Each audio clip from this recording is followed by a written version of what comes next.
Bueno, pues un partido muy exigente. Sabíamos que nos íbamos a enfrentar a un partido de este calado, ¿no? Porque es un equipo que viene con una temporada inmaculada, muy bien, muy sólido, con una capacidad goleadora muy alta. Y bueno, creo que nos ha penalizado demasiado quizá el gol tan tempranero, el gol en ese córner, en esa acción a balón parado, más incluso que el penalti.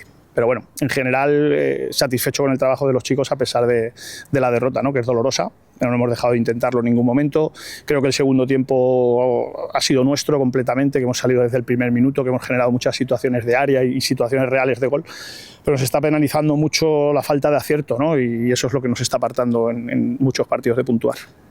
Bueno, quizá un poquito de todo, ¿no? Porque en ese momento decisorio entra todo, ¿no? Entra el talento del futbolista, la toma de decisiones en ese último momento y entra un poquito también la fortuna, ¿no? Hay veces que cuando tienes una dinámica positiva, incluso sin talento y sin buenas tomas de decisiones, la pelota va para adentro, ¿no? Al final es un compendio de muchas cosas, pero bueno, yo creo que lo importante es que esas situaciones se generen, ¿no? Lo que sería preocupante es que no se generasen ocasiones de gol y entonces sí que sería para pensárselo.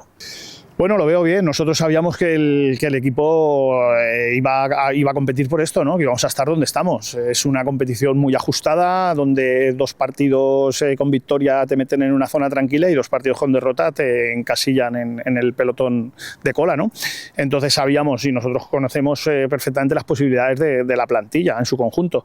Sabíamos que iba a ser así, que iba a ser duro, que íbamos a tener que sufrir y que íbamos a tener que hacer las cosas muy bien, pero yo creo que para ser el primer año de la gran mayoría de jugadores en una categoría de referencia como es la Liga Comunitat, creo que estamos compitiendo a un buen nivel y que estamos dando la cara. Y nosotros vamos a seguir trabajando y vamos a seguir soñando en que podemos mantener la categoría sin ninguna duda.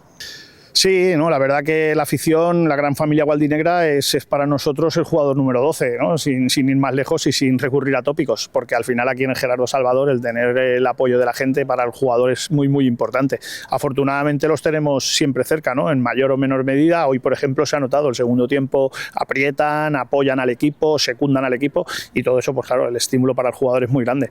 Y yo estoy seguro que contando con ellos no vamos a tener ningún problema, vamos a resolver mucho más partidos en casa.